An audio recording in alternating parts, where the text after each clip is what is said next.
This time on Dream Funders. Because I can tell you're a tree hugger and I'm not. I'm about money, not electric cars. So I understand. Oh, I like money too. Will a new plan to grow organic lettuce in the Highlands turn into another kind of green for this local man? I do hope that you can see this as an innovative new business and that you could want to grow together with me. Plus, a new idea to capitalize on the bourbon boom with a new kind of drive-through. Drive your car directly through our building. Local entrepreneurs pitch their plans to our panel of investors. It's the matchmaking show that's all business. Dream Funders. Welcome to Dream Funders. I'm Melissa Fraser with the show that hopes to match big ideas with big bucks. This time, a local man is hoping to make some green by growing greens. I control every aspect of the growing process. Will his idea for urban farming grow into something fruitful? We'll find out.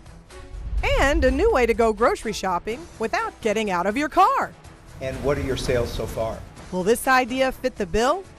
Or will our investors slam on the brakes? We'll meet our dreamers coming up, but right now, let's meet the funders. Our panel tonight includes Micah Busey. His latest venture was just voted the #1 direct sales company in America. Mark Lampkin, the CEO of Lampkin Wealth Management.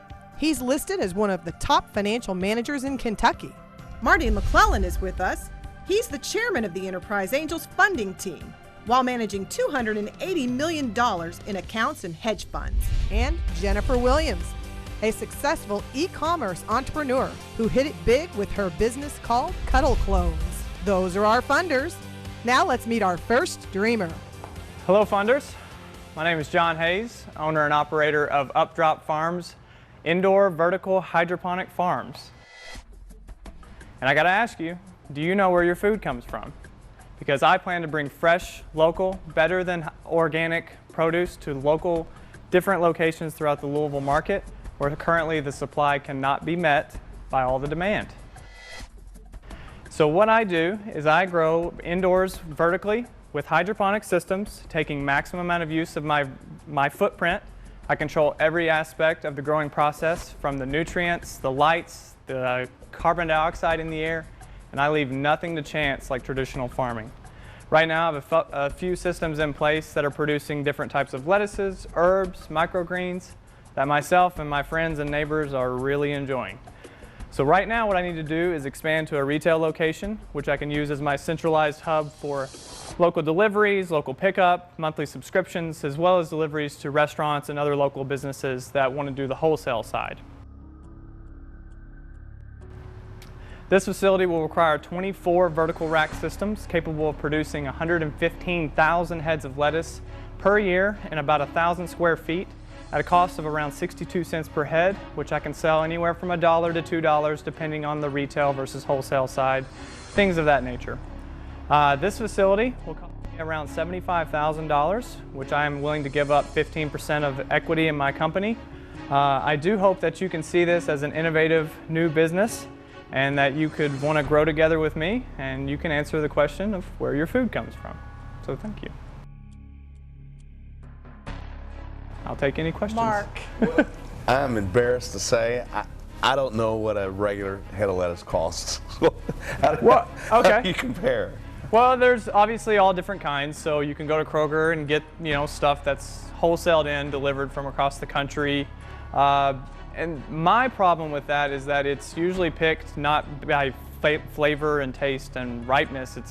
It's picked on travelability, if that portability. Yes. So what I'm doing is I'm creating kind of these hyper local micro farms that I can sell stuff and keep everything in-house, so I'm not paying transportation costs. I have an electric car now that I bought to do the deliveries, so I can zip back and forth to local places real quick. Growing in-house in Louisville is really great because electricity is extremely cheap across the entire country. So whereas a lot of people say this is a really expensive thing to get into and it's going to always jack up your costs of your lettuce, my numbers are not working out that way, and maybe because I'm keeping it so small. And so what is the cost? What's a head of lettuce cost at Kroger today? At Kroger today, anywhere from $1 to $3, depending if you get live lettuce. What do they buy it for? I would assume they're buying it anywhere from 50 cents to $1, depending on So you're where telling they're me, getting. though, by growing this here locally perfectly, it's better than organic, it tastes better, and you can do it as at their cost or cheaper than what they're getting it buying it at today. Absolutely, yes. No problem at all. What do you think? Will any of our investors bite on this organic idea? We'll find out when Dream Funders returns.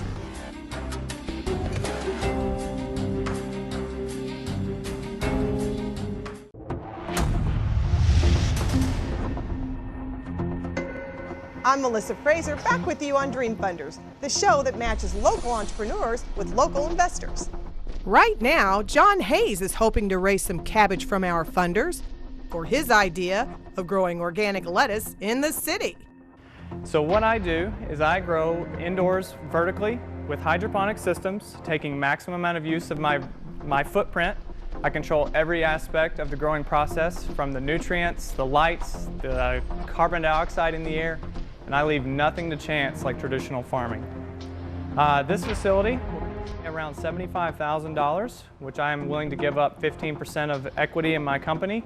I do hope that you can see this as an innovative new business and that you could want to grow together with me. Will his dreams wilt away? Or is this idea growing on any of our funders? How much can you produce? And if you sold everything that you grow, what do those numbers look like? So let's do, if we did heads of lettuce at 115,000 heads, that's 10 turns per year, which is extremely conservative. I think I can get that to around 12 to 13 turns per year, which a turn is how many plants can you get in this one site per year. And at that rate, you know, let's say I do get $1.50 a head, and that's a lot of, my bread and butter would be to deliver to customers directly and no middleman in it whatsoever. And at the 62 cents and making around 90 cents per head, you know, good amount. I'm sorry. So your business model is to deliver 115,000 heads of lettuce in a Prius to your consumer? Not quite, yeah. No, not all delivery. Pickup is going to be a big part of it. So there'll be huge discounts for any kind of monthly subscription because everything is so pre-programmed, and I know when everything's going to come out, that restaurants have been really, and I'm sorry, I'm kind of getting away from customers. So the customers can come in whenever they want to. They can pay one flat rate, and they have the same thing, and the varieties are always going to be available. I can have the core sets, and I can have varieties coming out.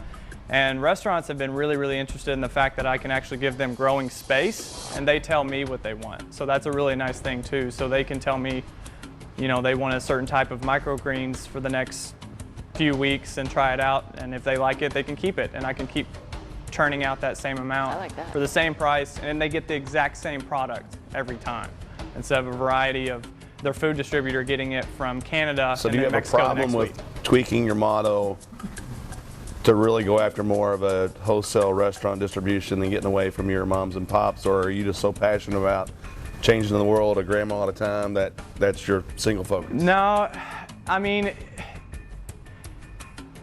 it definitely I can tell you're a tree hugger and I'm not. I'm about money, not electric cars. So I understand. Oh, I like money too, for sure. And you know, the wholesale part of it, that is where the big guys keep getting into, and I can sell to wholesale 100%. Now, maybe to Kroger, who's gigantic, might be a little tougher than a local restaurant, but I can do wholesale, no problem, and I can get it to them. I mean, yeah, my car is really small, but I can fit, you know, up to 500 heads of lettuce in there, no problem. And I also have a van lined up that I'm going to So go back to the numbers. If we turn that over 10 times conservatively, yes. What do you think your gross revenue, and you can do that, or you need 1 or 2 employees, what's your gross revenue? What'll be, if we sold them all, what's your gross profit? $115,000, right around $180,000 in that ballpark. It's gross revenue, or is that okay? Yes. And so that your net profit would, what would be your net on 180,000 gross? Right around $90,000. Okay. Do you pay yourself a salary right now? I planned on paying myself a salary starting around the 40 to 50,000 range. Okay, so at 50,000, that leaves 40,000 profit, correct? Yes. So we're saying profit, but that's just based on revenue That's minus based cost. on him growing them. If you had the contracts to sell them, and we maximize If that. he had the but yeah, contracts. yeah. Okay. Right, and If the he had whole salary part, My passion with it, I am very negotiable on all these figures, so I can definitely take a cut if I'm. You can doing have what free I'm loving. lettuce. And yeah, absolutely, feed myself for sure. No problem at all. To what scale have you already done it? Right now, actually, I built a 4x8 rack in a greenhouse that I constructed in my backyard, a passive solar greenhouse I built in my backyard earlier this year, and it's growing right now. It's 360 heads in my backyard. I'm actually going to make this easy for you. I love what you're doing. I'm passionate about vegetables and organic fruits. I think there's a real drive in the industry to do that. I think you're going to have probably a problem getting with some of your bigger distributors like Kroger's or your smaller ones, especially in Louisville, sound like a great opportunity, restaurants and such. But I just don't think there's enough profit in there to get me interested. I think you haven't quite understood all the mechanics of what it's going to take to make the business tick. Breakage in making your product. You're not going to have 100% of your product turn out good. You're not going to have 100% delivered good. You're going to have some breakage in there that you have to account for. I would encourage you to keep moving, but just for me, I don't think it quite fits yet. So. Gotcha. Do any of our funders want to invest some green in John's green thumb? No, I was involved in it. There's a local charity in town started by Gary Heine from Heine Brothers, and they were trying to do exactly this. They were using coffee grounds as the basis for their compost, and they had vertical hydroponic vegetables that they were growing. And it was kind of based off of a group in Milwaukee. And the more I looked at, the more they looked at it, they realized that even with volunteer labor, they couldn't make money. So, I guess my experience that with, even paying labor nothing and getting the capital donated, they still couldn't make it break even. So I just think I think the costs are too great, the effort's too large, and the profit's too thin for me to want to invest in. Okay. I don't have anything further to add. I really like you, and I'm probably naive because I always like the best in people, and I think you're a very honest kid. I don't know that the money's there. I'm not going to commit $75,000. If I did, and we meet again, I'm going to have. The paying you a salary, the money's just not there. But I believe in you enough to where if I put up 75 grand, it's the money's not. I'd have to have half the company. Right. we take dollars out together, so Gotcha. so I can get money back. So, if that's of interest to you, I'll meet with you. I'll meet with you in the next week or so. Okay. And if it's yes or no tonight. If it's yes to the degree, if you want to accept those terms, I just really like you, and I believe in you. Thank you. And I've bet, I've bet that on a horse before, and I like you better on a horse. So. I appreciate it. There's a lot of contingencies because I don't understand this business. I have to come see the rack. I have to come do numbers with you. But it's $75,000 for 50%. We take money out equally, assuming that I'm doing some due diligence. I know some people that I might be able to get everything you've done, everything you grow sold. There's some contingencies we got to work out, but absolutely. Yeah, yes or no? I'd be more than interested to hear that. All right. No problem at all. Deal. Absolutely. I'll do it. It looks like a seed's been planted with Mark Lampkin. We'll have to see how far it grows. And we still have more to come on Dream Funders. Next, meet a local woman who says her business is a breakthrough when it comes to drive-through. It's a concept that I've been working on for a while in my head, and I'm super proud of it. Can she capitalize on the bourbon boom, or will the idea go bust? See what our investors think next on Dream Funders.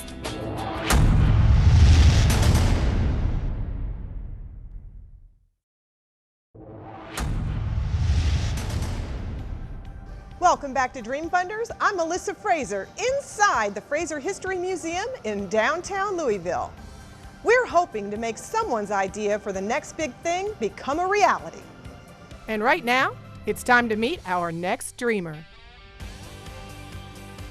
Hello, my name is Jennifer Stetson, and I'm here today seeking $100,000 in exchange for 25% of my company, Bourbon and Bells. Bourbon and Bell's Pantry and Libations is your one-stop, on-the-go grocery and liquor store that allows you the convenience of never leaving your car. Our 6,000 square foot building has been designed to literally allow you to drive your car directly through our building. Once inside, you will find an elegant design inspired by the beauty and charm of fast horses and Kentucky bourbon.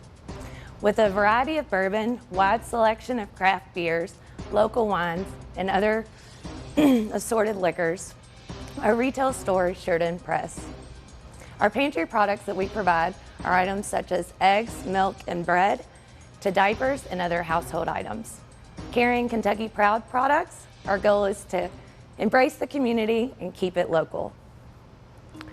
Our unique concept also features a Bourbon and Bell's app. Our free app allows you to pre-order, prepay, and then choose a desired pickup time. Once you arrive at Bourbon and Bell's, we'll have your items boxed up and load them directly into your cart. Bourbon and Bell's will revolutionize your life. Is this open now? Yes, sir. Now, where's this at? In the Highlands Douglas Loop on Bardstown Road. Highlands at Douglas Loop. Yeah, what building? The Tom Drexler building. Okay. At least the back Yeah. space of that. And how long have you been open? October 17th, about 3 months. And what are your sales so far? About $70,000. For that period, for that three-month period, basically? Yes, sir. All equal, or how did it kind of ramp? Is it ramping up? Well, January I knew from the beginning was going to be rough in all retail. So November and December were big months for us, especially with the holidays. Now, is that kind of tough in January when people are coming in with messy cars? I mean, what does that do to your space? No, I mean, we just have to wash it down, squeegee it out. But it hadn't been a big deal? Mm-hmm. And when they do drive through, are there employees helping them? So like you said, I Belle- don't have to get out of my car. Right, Okay. so when you come through the drive-thru, a Southern Belle or a Gent will come to your car with an iPad and take your order, and then the products are brought back out to your car for you, and out you go. You can also walk in as well into our retail space. In our retail space, we actually have weekly bourbon and wine tastings. It's a concept that I've been working on for a while in my head, and it's finally here, and I'm super proud of it. What do you think? Would you put your money behind this business? Find out if any of our investors are willing to get on board next on Dream Funders.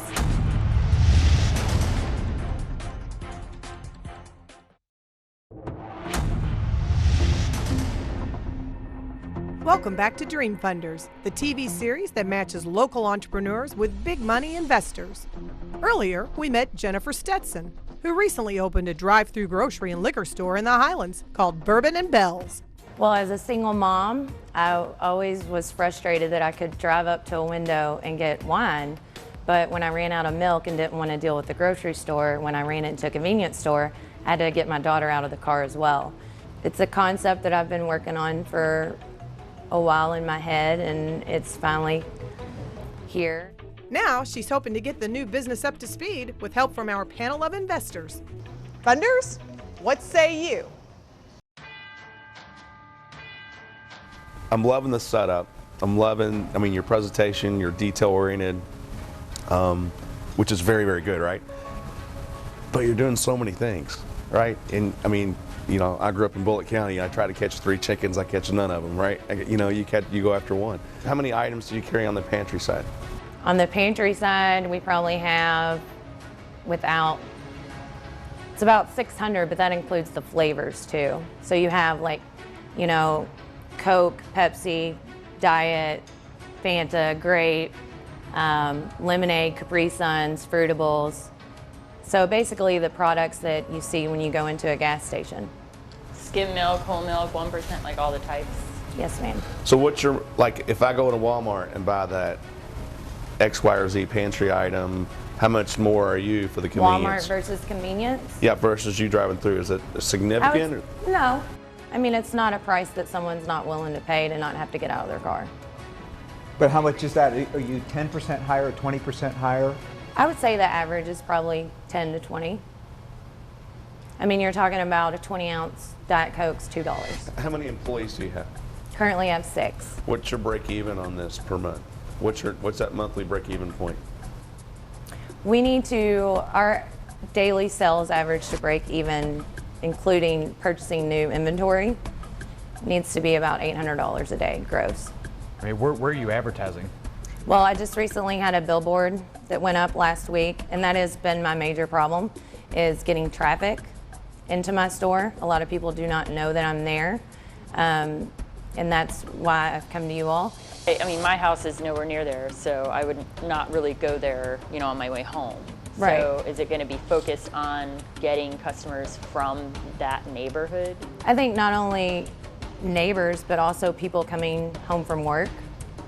You can get on your app while you're sitting at your desk and order whatever you want. Your wife or husband or significant other can be at home and get on their app and just swing on through, and it's done.